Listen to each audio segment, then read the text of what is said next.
Okay. Welcome to today's episode. This is the Profit Path AI podcast, where we specialize in helping financial services professionals and insurance businesses scale their revenues.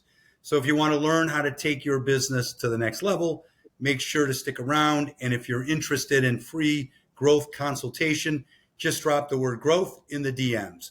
All right, Uzrad, let's get started. Welcome to the Profit Path AI podcast, where we spotlight leaders transforming their financial services landscape with innovation, technology, and purpose.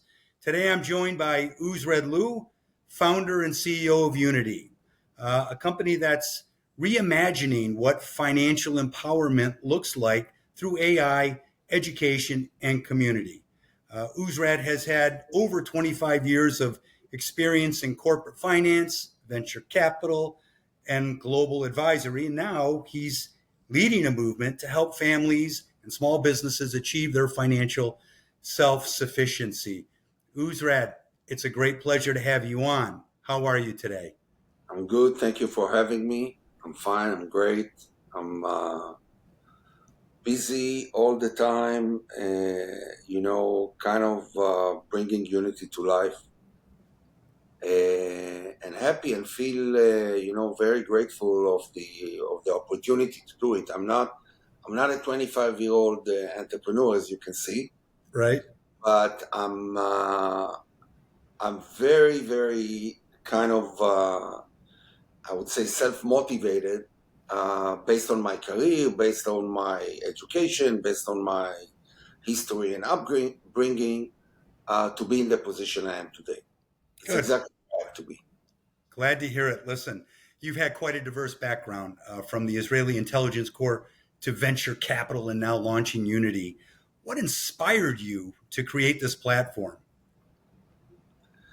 It's a great question. When I was brought up in Israel, Israel was semi-socialistic, at least semi, maybe even a bit more. And my family, was really on this side of the map. My older brother, to this day, is a kibbutz member. So we were brought up on the values of helping each other, basically sharing everything we had. I come from a poor family. Right. Okay, but the family that lived in a less than 500 square feet apartment, and at the same time, literally all the walls of this house were covered with books. Covered with books. Yes. Wow. Even in the restroom. Okay. So I think that this has a lot to do, because eventually, when I went on a leave of absence to study in UCLA, from the leave of absence from the military, I was already considered by my family a pig capitalist. And I never thought of myself as one, but this whole world of, trying to put financial structures into action and see what's happening at the end, and being involved in creating, assets, and this was something that was really kind of very attractive and inspiring to me. But at the same time, I think the semi-socialistic roots stayed in my blood. Okay. And they're very good, I have to tell you, because this is something we're missing. We're missing the caring spot, the loving spot, the look around and see what's happening around you spot. Sure. And these are things that actually, I think, brought me to a position after really I've seen it all in the corporate finance, investment banking sector or arena. I really saw it all. So for good and for bad, of course. So I simply got sick and tired of looking at what's happening. Right. And Was there one defining moment where you realized the traditional financial system wasn't serving everyday people the way it should? Yes, there was. I read one of Stiglitz books, and then I heard about Nicholas Canetti. His book Capital changed my life. It's a very hard book to read. You know, he may end up as a Nobel laureate for economics, and he's very connected to figures and data. But I looked at it, and after I read actually a few of Stiglitz books, but this one was one of his early books. I I simply I couldn't believe that that's happening. Right. It was really mind-boggling for me that at that time 2%, now less than 1% of America's population is holding more assets than all of the middle class together, which in Yeah. America is 250 million people. I Right. looked at this number. I'm a mathematician, you know, my undergraduate studies, and I said, it cannot be. There has to be a margin of error, probably 25% here. But I Right. saw that the margin of error is zero. That's really the data. Yeah. Confirmed and approved by, validated from every angle you can think about. And I said, you know, first of all, I immediately thought about the enormous, catastrophic. I don't like dramas, but these consequences are really catastrophic. And they touch every corner of our life. Okay? If it's health services, if it's welfare, if it's education. I mean, every single, you know, angle that you choose to look at the situation, you are hit by this, I would say, financial disintegration of the middle class. And I'm saying financial disintegration because we are in a podcast that deals with the financial sector, but it's actually disintegration per se. Right. Okay, it touches families, it touches Generations. generations, Yeah. the interrelationship between them.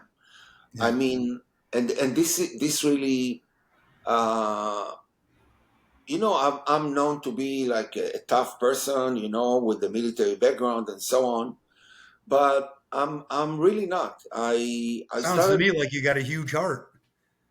Yeah, I think. By the way, Lev, which is how you actually pronounce my family name in Israel, Lev in Hebrew means love, means Okay. heart. Right. Beautiful. So, and I didn't choose my family name, obviously. So, I hit it right on the head. Listen, but I'm a kind of guy that when I look at these issues, I'm like, why are they all talking about the problem? Because yeah. they are researchers, because they are thought leaders. Where's the solution? Okay. And you know, in Israel, especially, and that's a lot. This has a lot to do with the way I was brought up, and especially with my military service. Okay, we are kind of, you know, boundless and very purposeful in the way we look at finding solutions to problems, whatever the magnitude of the problem is. Okay. You know, when I was an officer in the military and I was in base, and we went, you know, 3 times a day to have our breakfast, lunch, and dinner, we passed under a sign in the officers' dining room that said, "The difficult will be done immediately. The impossible will take a little bit more time." Great. Great. And I took it and I adopted it as the motto of unity. Okay. Great. So, looking back to when you started, was there one decision early on that helped Unity gain traction or clarity as a mission? Obviously, I did something. You know, I worked on the side of entrepreneurs, and being an entrepreneur myself, you know, at the age of 35, 36, putting together the first agro-technology venture capital fund in Israel, $30 million at that time in Israel was like at least $500 million today, Right. and coming from nowhere, kind of, orchestrating everything. I'm not part of these 18 families that control the Israeli economy. I came from a suburb, poor family, okay?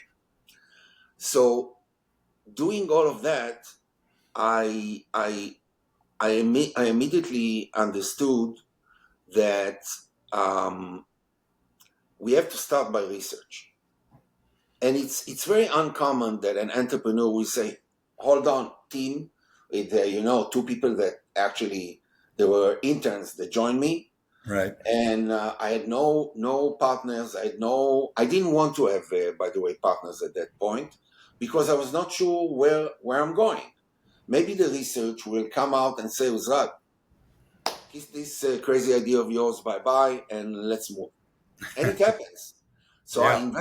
I invested quite an amount of money in research, and we continued this for almost 2 years before we even touched, okay, the process of putting together a business model.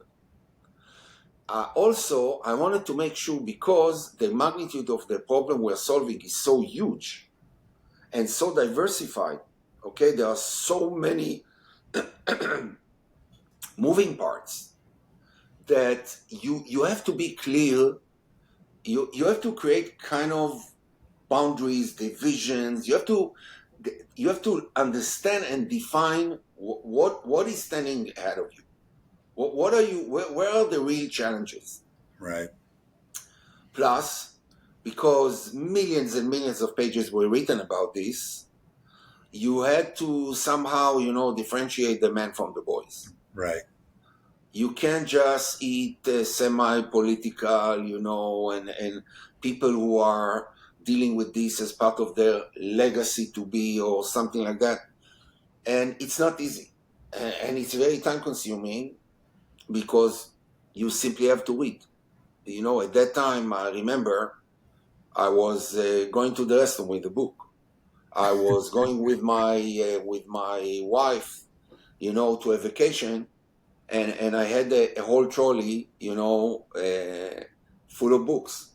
So it's enormous amount of data that we Yeah. went through, and we did the right thing. I think that's the way to do it. Yeah. And then we started working on the business model. I'll jump ahead.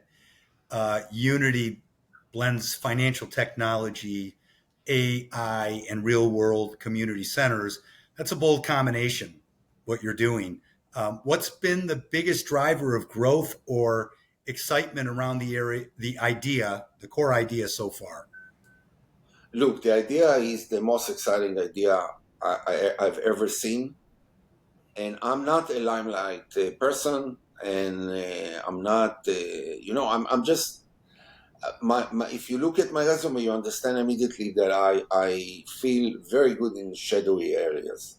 Shadowy, I mean just people, just places where there is not a lot of light. Sure, I Not understand. hinting at anything else, God forbid. Yes. So it's kind of leave me alone. Let me do the work, and Right. I don't need all the hoo-ha surrounding it.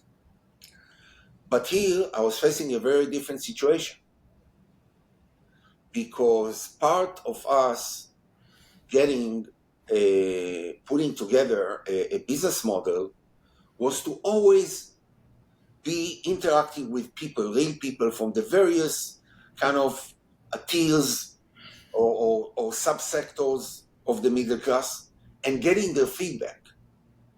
In a way, we had to work on some kind of a process where we moved an inch, we got feedback, we went to the next inch. Oh, And I say inch and not mile and not half a mile and not a kilometer, inch by inch. right. Okay?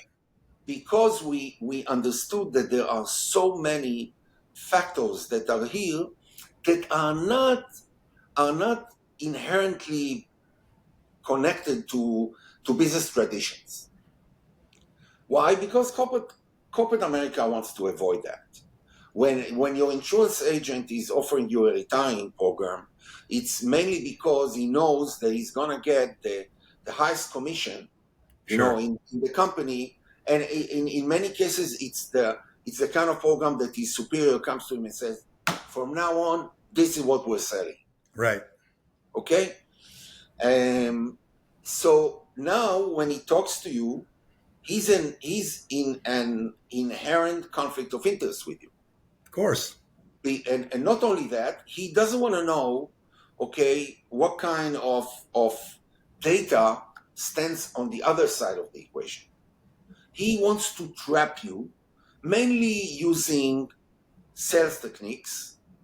And you know that in America and all over the world, but mainly in America, the sales mechanisms reach a level that involves, psychology, psychometrics of the highest degrees. And this thing is something that you as a simple average member of the middle class, it doesn't matter if you're making 40,000 a year or 150 a year, you are still part of the middle class, and you are still facing some kind of a challenge that you cannot contest. You have no weapon and no ammunition to fight this battle. So I immediately I understood two things, and this was the most important thing. First of all, that the core of the problem is financial illiteracy. Right. The second thing is that financial illiteracy at the current status of the middle class, where 80% are living paycheck to paycheck, 80% of 250 million people, where 30% are, and it's growing very fast, are looking for a second job. Right. Where these two numbers, these two pieces of data, if you look at their influence, their impact on your day-to-day life, it means that you are living on a survival mode. Okay? You don't Yeah. have time to take extra curriculum classes that will close the financial knowledge gap. Forget about it. It's never going to work. Right. Okay? At the same time, because of that, and because you are so much illiterate financially, you tend to take intuitive decisions. And intuitive decisions, okay, once in a while they work, but it's almost like gambling in Vegas. Sure. Of course. If it wasn't, everybody would be doing it. Yeah, but there's something else there that is even worse. When you are taking a financial, decision, Sure. under these circumstances, intuitively made, the mistake or the consequences are irreversible. Yeah. In most cases. Okay, you took this retirement program, and it was never analyzed vis-a-vis your financial capacities and capabilities. Right. So in 3 years or less, but on average, more than 40% of people under 40, the age of 40, in the middle class, the retirement program that they choose they are not being able to sustain them for more than 3.5 years. So it's a huge number, what I'm telling you. Yeah. And what happens at the end of it is that you get a huge standing ovation from the insurance company. Yeah. Because the insurance cost was already paid. You're losing all this money. There's no way for you to recover. And all this money is going directly to the EBITDA of this company. Right. In many ways, and I've seen it in my own eyes, corporate America encourages that. Why? When they come to you and they say, look, usually in the amount of money you're making, I think you can save $400 every month towards, a retirement program. But let's try 500. Let's try 550.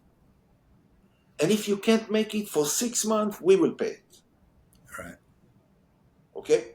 So immediately the inherent conflict of interest and the situation that I just described you brought me to a decision that the solution has to have 3 dimensions.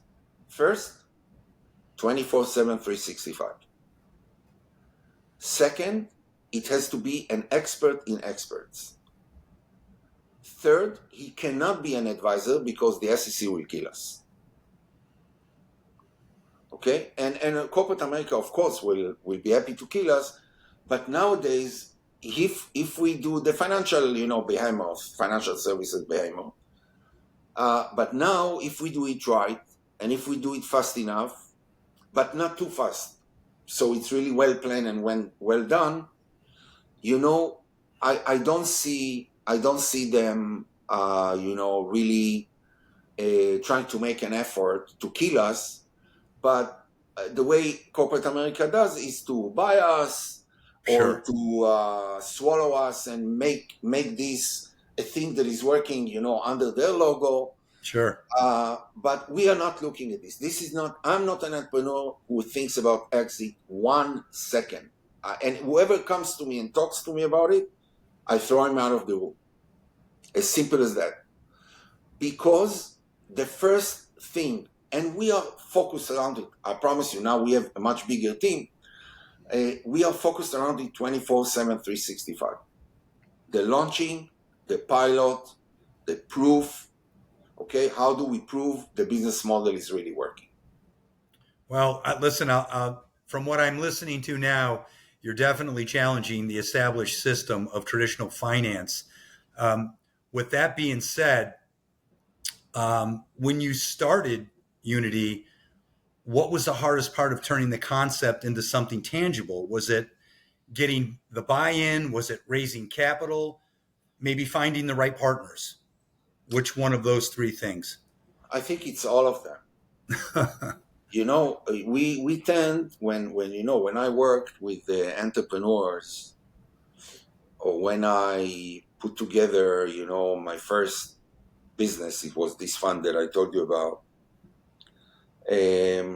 Many people were telling me, concentrate on this. Right. And then everything will fall into place. And I was young enough, but I think kind of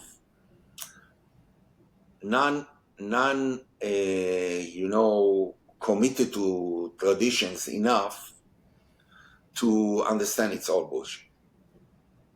It doesn't work this way. Right. Every day is a challenge, and every few months you are standing in this intersection and saying left or right. Right. Constantly. Many times it appears in an unexpected way. Right. You made a mistake, or somebody is actually coming to you with an offer, or with a new idea, or one of your team members. Okay?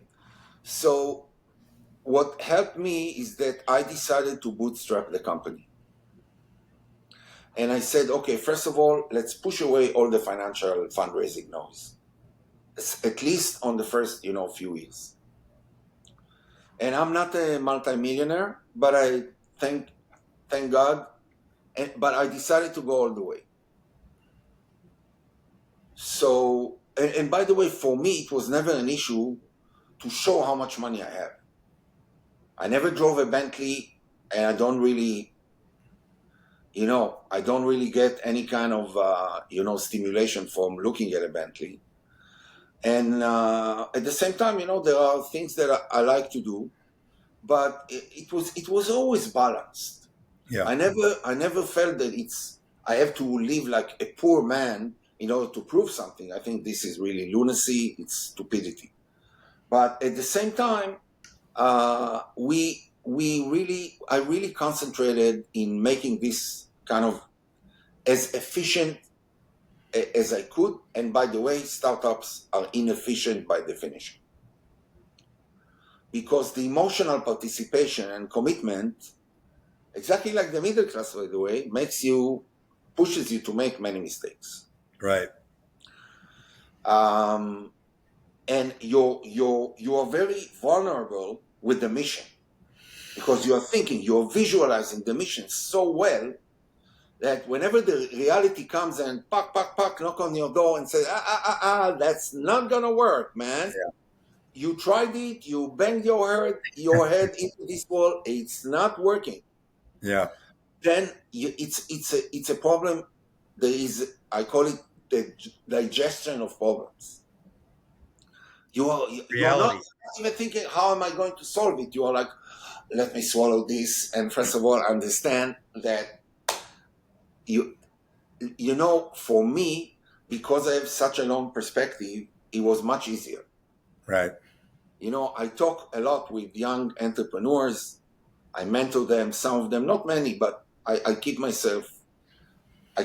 doing this in order to stay a healthy, well balanced, entrepreneur. But so I think everything was hard. We Yeah. raised money almost 2.5 years ago from actually a technology company that called me a few times. I refused, but after a few times, I met with the one of the top executives, and he said, "Listen, Uzrad, cut the bullshit. I want to be on your cap table. Can I be on your cap table? Okay, I'll tell you how I do that. If it works for you, I'm ready to do it."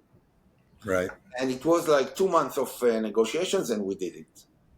That And sounds it great. was done. The investment was intentionally done only on the technology side. Right. So I had to continue bootstrapping. I'm now raising money. Hope to finish it soon. But I'm still in the midst of fundraising. We haven't closed. We're not even close to closing. Let's be fair. We are in the very beginning of the process, and the valuation is bigger because we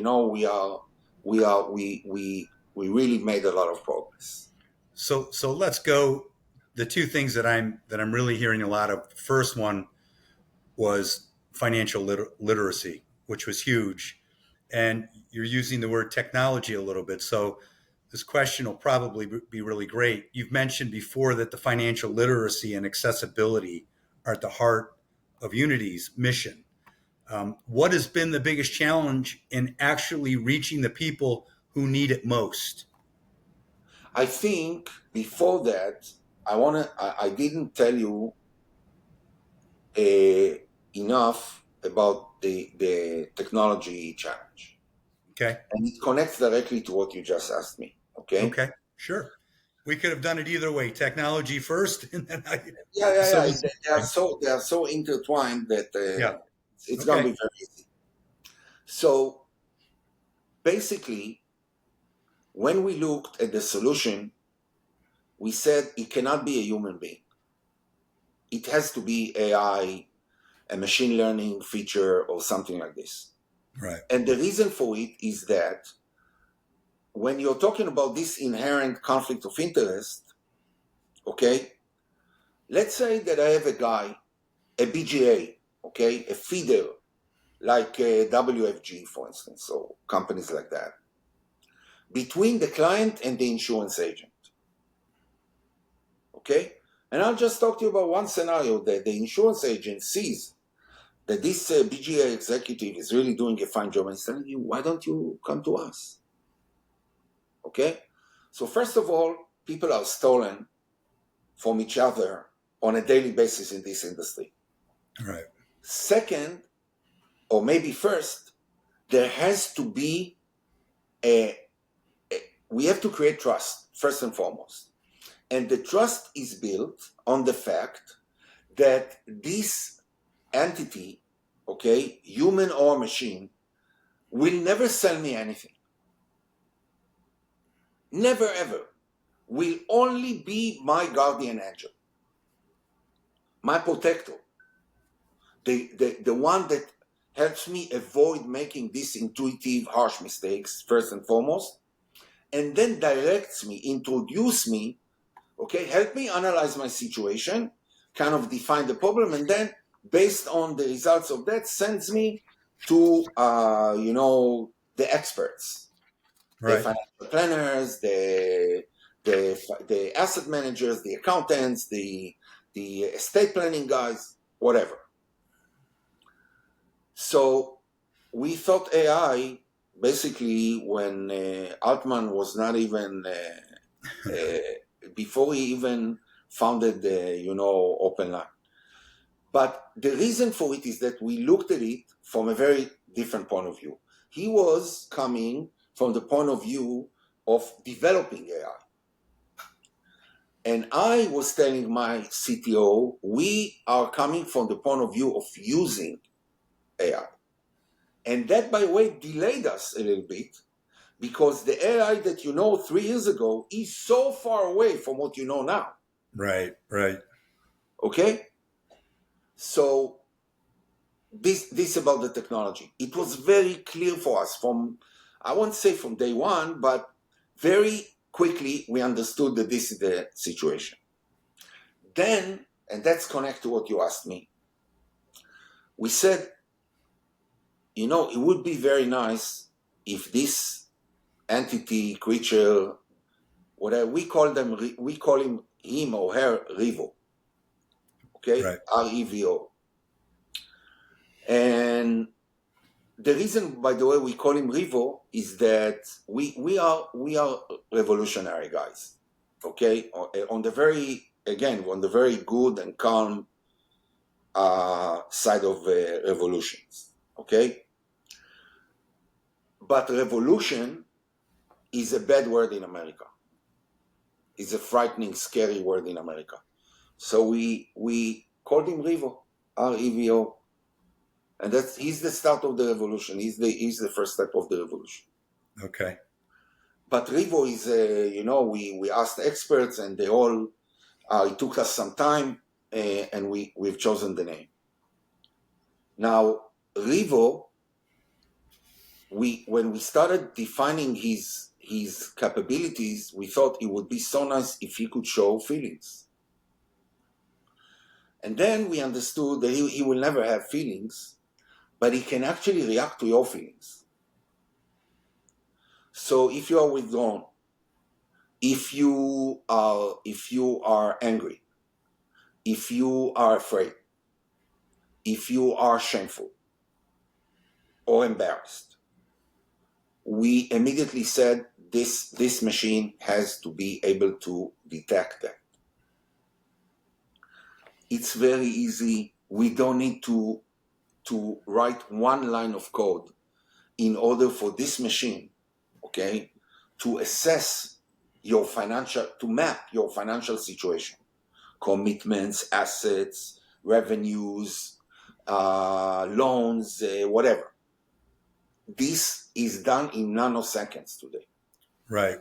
And while you and I are talking, okay, there are more and more guys who are developing what we call narrow products that at the end will either disappear or hopefully will become part of our platform. The second time in 2 days I've heard that. The second Great. time in 2 days. Great minds think alike. I Yeah. hope. Yeah. So that's actually how we let you feel that he really cares about you. Sure. Again, it's not in order to sell you anything, but it's in order for you to really understand that for the first time, somebody is there with you all the time. By the way, you can call him 2:00 at night when you are sweating in bed with some kind of financial nightmare. You Right. can call him.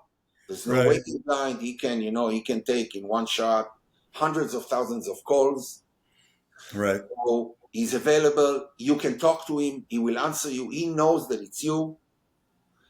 At the same time, it's all cyber secured on the highest levels. Some 20% of our next line of investments is going to be only devoted to cybersecurity. Okay. Yes. And that's, you know what? I actually have that call tomorrow, cybersecurity, which is going to be a wild call because I believe that's, along with AI, maintaining your security, maintaining your funds, maintaining the integrity of transactions is going to be the future as we go further. Absolutely. Yeah, but you mentioned literacy, and obviously with that there's education, but this comes from a different angle. We're talking about now, talking about AI, and so as an approach to the normal middle class individual, how does that go over? Uh, on the AI side, okay, look, what you do with ChatGPT is you overcome your knowledge gap. Okay, That's what you do actually. After all the big words, okay, and the mumbo jumbo that everybody has to include so you don't understand him, so you think he's so smart, okay? This is what you do. You have you English is not the mother language, the mother tongue of what 80% of the Americans, okay, right now. So what do you do when you write a business letter? Okay, ChatGPT helps you. There are many problems, but he's getting better. sure. The more letters he writes, the better he gets. So first and foremost, okay, the thing with the technology is that it jumps you over the knowledge gap. So you don't have to feel that you have to know what an interest rate means to you personally. Okay? We by the way, we let you understand that if you have the time to learn a little bit more, Right. okay? Through our data bank. That is basically a machine, a part, okay, of RIVO that connects him to hundreds, and it will be thousands and tens of thousands of data resources. Okay? And it's not really technologically challenging. It's a license that we buy. The second part, okay, is the interaction. And the interaction again connects very much to what you asked me about. Sure. Okay? So now if you are looking at it, and I explained to you, I looked at education as something that we will do only with the next generation. Why? Because look, I'll just give you a scenario, a beautiful scenario. Your daughter comes to you, she's holding her hand behind her back, and she says, Daddy, guess what? Okay? She's 17, 18, and she's pulling a paper and she says, I got accepted to Harvard. And you are like, how did you do that? I didn't tell you. I found the website. I filled all the applications, and guess what? I'm accepted. So you as a father, you are elated. You are like, oh my God, I'm so proud of you. But the other half of your brain is Right. working like crazy. How Right. do I bring these $250,000 that have to be immediately, Yeah. assigned to this mission, and it's a 0-1 stuff, Yeah. 0-1, the intersection, okay? Because if I don't find a way to do that, whatever the way is, I'm going to disappoint, okay, my daughter to a point that I don't know at all how do I if I can at all get over it, Right. okay? And here, look, what's the option now? To talk to your parents, to talk to your brothers, to talk to your best friend. What does he know? Second, the other one is really to look deep into your financial structure and see a way. And 20% of the middle class income is what we call hidden income. They don't know about it. It could be 401ks. It could be equity in real estate. It could be all kinds of checks that they got in their bar mitzvah or whatever. But for a fact, 20% of their income or their assets base, okay, to be more precise, is hidden. They don't know it exists. And that's also because of, the way they live. As I told you, when you live in a survival mode, you never map your assets. You are like, well, what's the next place that I could take from, okay, Sure. to pay this or to pay that? So when you are in a situation like this, what RIVO does, RIVO first of all calms you down and says, Joey, we will find a way. Then he looks to your MRY results. It's the first time when you are meeting RIVO. It's a 25, 30 minutes conversation that you have with him. But he's smart and he's just building your what we call your financial being map. And your financial being map is not just your revenues and your bank accounts and stuff. It's your anxieties, it's your family structure, it's your education, it's your demographics, it's your short, long-term plans, it's your special situations, a disease in the family, God forbid, okay, Right. relocation or stuff like that. So he looks back in your MRY and he tells you, first of all, he's making sure that everything is updated. And then from there, he says, okay, I can see that we can do this or we can do that, but I think a financial planner or whoever the expert is should be really looking well into this. I'll just give you a few, okay, we call them orange flags, the positive ones, okay, or red flags, things that you have to avoid from now on. So you cannot do this, you cannot do that. You have to make sure that you are kind of starting to prepare yourself. So it sounds like you're not just selling a product; you're asking people to really rethink how they engage with money. Um, 100%. is that correct? 100%, because what I told you in the young generation, we don't have frontal classes. We have gatherings of the young Right. kids in our location, but we educate them through video games. Okay.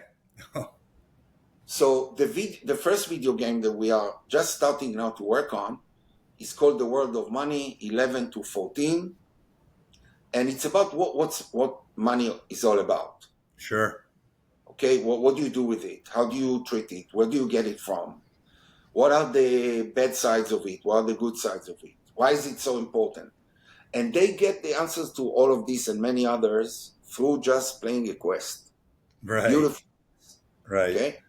Then 15 to 18, it's a different game. That, by the way, you can play also when you are 40 or 25 or 36 or 75. And it's called Don't Touch My Wallet. And it's about financial independence. Right. And it starts from the very basics of, running your bank account, and then explains you what credit is all about, what leverage is all about, and gets you to the nitty gritties, to the bolts and nuts of financial independence. Right. But it's a game. It's a game. And why is it important that it's a game? Because you see the mistakes and you see the consequences. Okay, when you are penalized and sometimes in a harsh way for Right. mistakes you're doing, but then it tells you also, okay, next time do this, do that, talk to this guy, talk to that guy, consider this, consider that. So this generation will already be part of this of the thing that you just mentioned, Right. of changing your financial habits, so to speak. So you guys are really, your model seems to emphasize on education before transactions. How do you 100%. keep members engaged long term once they complete that initial learning phase? Look, the initial learning phase is the beginning of the process, because I would say, without checking, that over 90% of the middle class is facing problems that you cannot solve, financial problems. Sure. Could be strategic, could be tactical in nature. Not only that, we know that each member of the middle class, on average, is facing 40 to 50 financial events every year. Most of them are tactical. And if you will have this financial fingerprint attached to your mobile phone, the MRI results, I know it sounds, by the way, like MRI and for a reason, but it stands for meeting the remarkable you. Okay. Okay, so when he has his MRI results, this is his real protection, because when the insurance agent calls you now, you say, wait, send me the PDF. Okay, you're sending the PDF to RIVO, and you say, RIVO, I have no clue what to do, and I'm like, I have things on my head, like I'm lost already. Please, okay, look at this, and all I need to know is it a good offer, Right. and I can sustain it. I don't want to know what to do, and I know you cannot tell me that. I need to go to an expert for that. Okay? Wow. So this is the situation. And then imagine that every one of these middle class members could call the insurance agent and say, Victor, listen, thank you very much for calling me. But I have to tell you that, number one, I know that there are 10 other products similar to yours, and your product is not really number one in terms of what it could offer me, Joey, me, okay? Because I'm different. Each one of us is different financially, completely different. Second, I know that an optimized solution for my retirement under your terms, okay, is probably to save $600 a month, considering my age, okay? But if I really save $600 a month, I'm shaking my financial boat. I cannot do that. So thank you very much. But before I hang up, let me tell you what kind of product I would take. I would take something that, first of all, does not require me to save more than $400.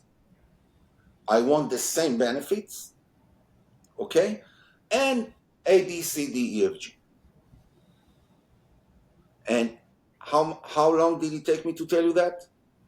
20 seconds, 30 seconds? Yeah. And I get back to my shift. I don't have time to talk to you, and I don't want to talk to you. Why? Because nowadays, when I talk to you, you confuse me like hell. And at the end, what do? I say, the hell with it, let me do it. Why? Right. Because it sounds like it's a miracle that is going to happen to me and save me from all my financial problems. Right. Never happens. Right. Right. Wow. It seems like there's a lot of information here. We could probably talk for a couple of more hours. And it's interesting. Anytime. It's interesting. You know what? We might have to do this again, because I'm very curious now to take a individual that has signed up with RIVO and your company, and follow them through their financial life cycle and see how it works. First of all, That we're going to sounds, do that. We haven't launched yet. We are yeah, about to. But we are organizing, actually, you can call it a reality program, you can call it a documentary. I'm not an expert in these things, so I don't know exactly how to define them. sure, But practically, they're going to do whatever you just said, and not only on one client, but on a bunch of clients, right, each of them representing a subsector of the middle class. Okay?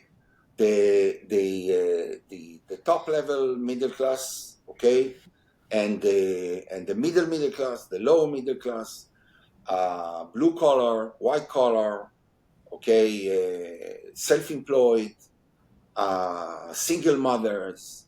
I mean, many subsectors that are demographically super important, and see how they react.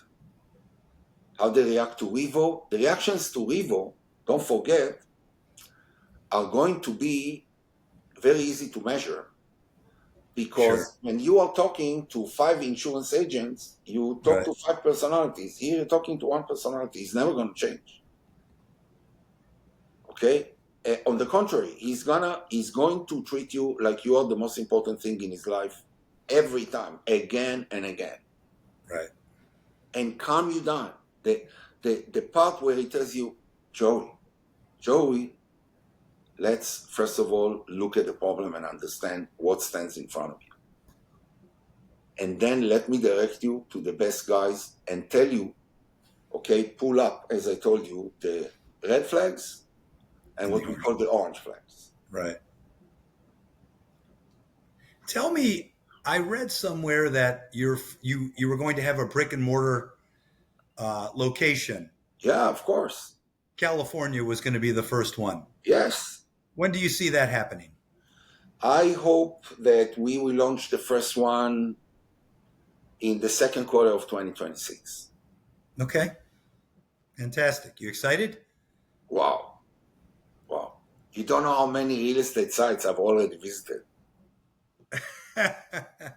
And, Good. and I'm driving, and I'm looking at, somebody like just a month ago, I saw in San Fernando Valley in Los Angeles, I saw a dealership that closed down. Right. I looked at the facility and I said, wow, oh my God. I could tell you what's going to happen there, what's going to be in each, corner of this place. Sure. So we are super excited, of course. And the design, by the way, is a key issue. First of all, because it's a habitat. It's a financial habitat. So for the first time ever, the sell side and the buy side are under one roof. Right. Okay? Basically, if I'm working there, each one of the people who comes there as a member and he's drinking coffee is a potential client of mine. Right. Okay? Which is something completely different. Sure. The second thing is the community feature that you so nicely, described when you introduced me. Why is the community so important? The community is so important because it pushes your self-confidence up. Psychologists and psychotherapists of all levels are pointing out again and again that if you want to tackle a problem in your life well, look for other people who have the same problem to tackle. Right. First of all, you will not feel lonely. You're not alone. Second, if you interact with them and you talk with them, okay, you basically pick up on their brains, their solutions, the way they look at it, and this balances, your situation. It drives your anxiety down. So why just read about it in books? Let's build a community like this. Yeah. The second reason is I wanted to avoid the online competition. And if Unity goes online, the customer acquisition cost is going to kill us. Even if we do a beautiful thing, every day that passes by, we have to face a bigger competition. And the competition has nothing to do with what we're doing. It's just a competition on eyeballing. Sure. It's everything that is living in the digital world is competing with us. Right. So why always look, Odyssey, 2050? Why can't we look backwards and see things that are working? Number one. Number two, the middle class is in the street. It's not online. Right. He's in the parking lots, he's in the office. Yeah, for sure. He's in the malls. So why can't we recruit them there? Why do we have to fight with the SoFi on, and raise 60, 70, now I heard about 100 million and above, just in order to win, the digital competition. Sure. So when I was reading about you, one of my big questions internally was, where does the client acquisition come from? Are you using AI platforms? You just mentioned parking lots and shopping centers, and you can certainly middle class. It's going to be, word of mouth and reaching out and touching people, but are you actually using some of the same AI platforms for client acquisition as well? Yes, but it's a secondary one. Okay. The first one is going to be recruitment in the street. As simple as, Okay. and by the way, there are so many experts in this in America that cannot pay their bills because nobody hires them to do that. Right. Okay, Right. so that's number one. Number two, of course, we are going to recruit, and of course, we are going to use RIVO, okay, to actively, recruit people online. But we will keep this investment, kind of proportional to where we are financially. So it has nothing to do with valuation.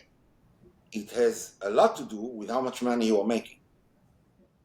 So I assume our revenue generation is going to be an amazing machine. And if it works like we think, if it works 40% of what we think it is, if it works 30% of what we think it is, it will give us enough money, but reasonable money.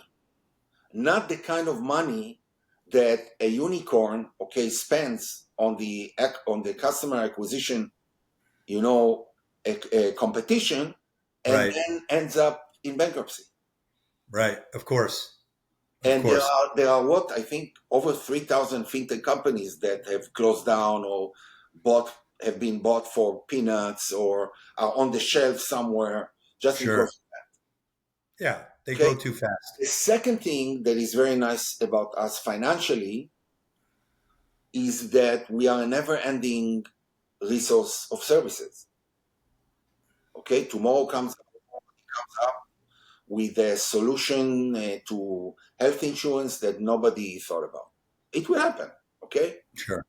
Okay. Now we give you the access to millions of people. Just put it there.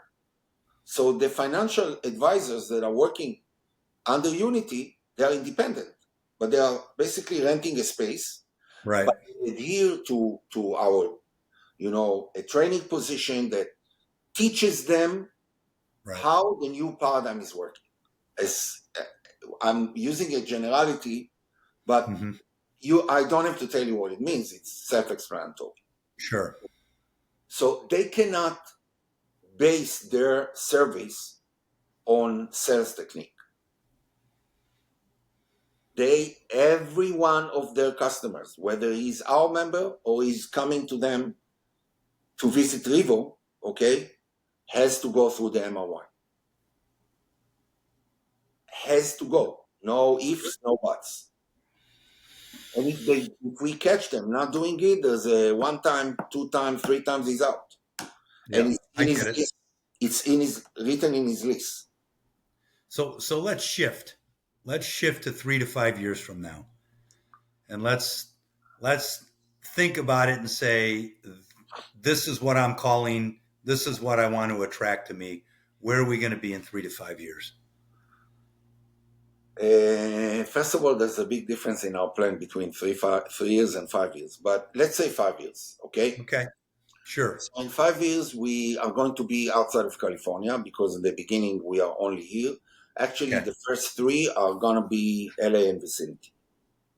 Why? Because I think when you are proving such an important, business model, not important only, but, so we call it wide angled in Right. its impact. Okay. I said to myself, I have to be within an hour and a half, 2 hours drive time from each one of the centers and all the team. I mean, it's not me, of course. Okay. Yeah. Then slowly, we are not going to be WeWork. Also, there's going to be a huge pressure on us to expand. Right. So hyper expansion is not something that I even consider.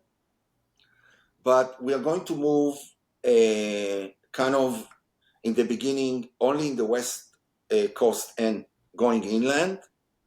But probably after the first 2 or 3 years, starting doing the same motion from the East Coast.